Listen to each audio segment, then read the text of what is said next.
Hey everyone, it's Nico, and today I'm going to be taking you through a complete beginner's flexibility routine. If you're someone who feels that flexibility is one of your weakest suits, this video is for you.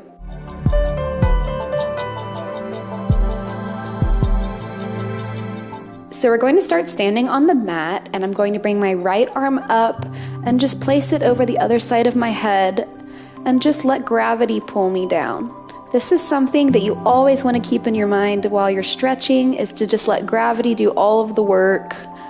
You're not necessarily pushing yourself into anything because that can cause pain. Just letting your neck fall, using the weight of your right arm to pull on your neck, and then we'll switch to the other side.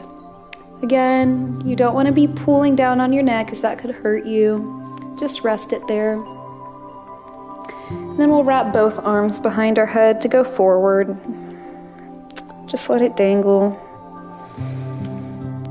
Every time you breathe, your muscles get more relaxed.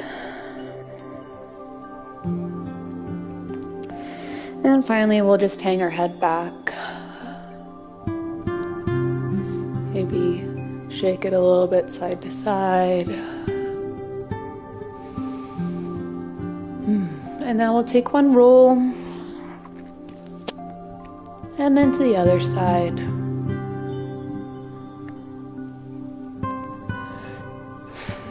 Then we'll roll our shoulders back and forward.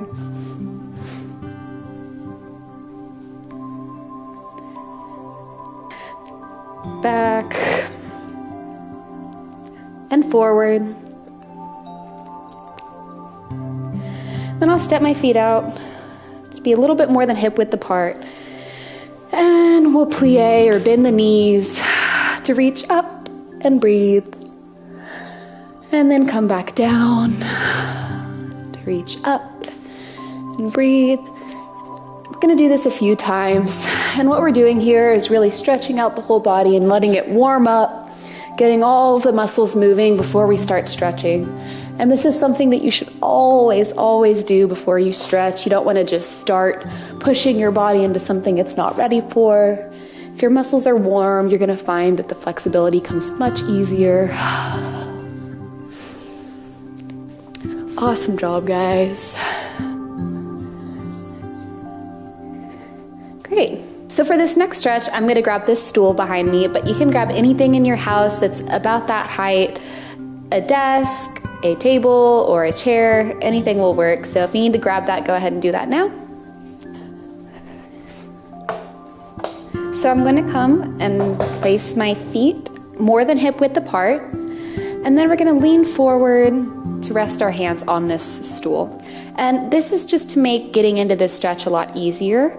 You really want to make progress here and make sure that you're not putting too much pressure on your hands, but it's there to keep it from being too painful. So let's hold here.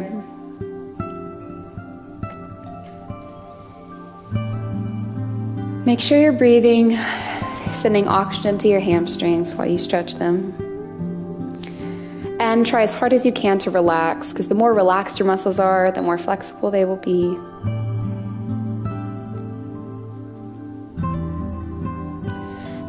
And then I will come up and we'll move it a little bit to the side so that it makes a line with my leg, and then I'll come to the side.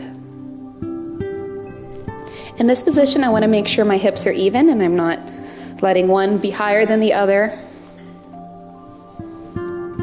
And again, I'm breathing.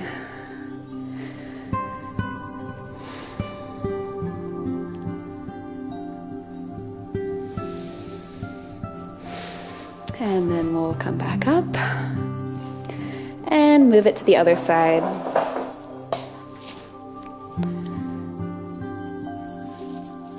And you can also be moving your body instead of the stool or chair or whatever you're using. Remembering to breathe.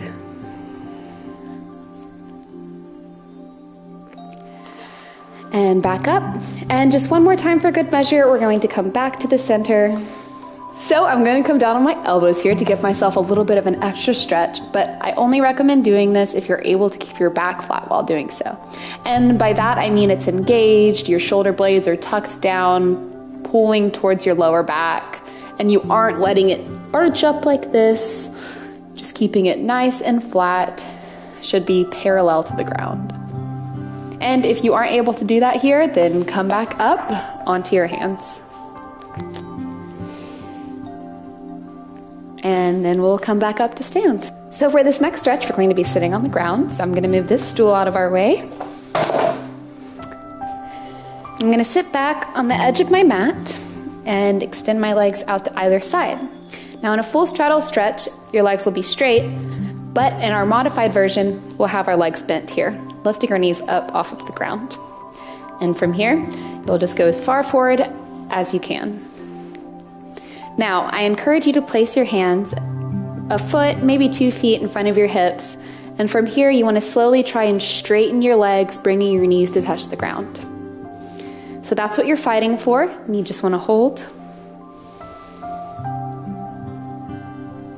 So straddle stretch is a great stretch to be able to see your own progress in. I encourage you to pay attention to the floor if you're stretching in the same place every day, so you'll start to see your hands move along, and it's really encouraging.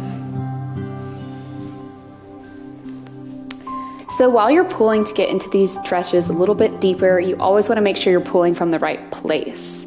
And the common thing to do is pull the top of your head down to try and pull yourself closer to the ground, but you actually want to pull your chest closer, and that's going to keep your back lifted and your shoulder blades pinched together like the flat back I was talking about earlier, so you're able to reach out and really go to the fullest extent of your stretch. So for now, make sure you're pulling your chest out and think about trying to get that pulled down all the way to the ground. Okay, so now we're going to stretch each side.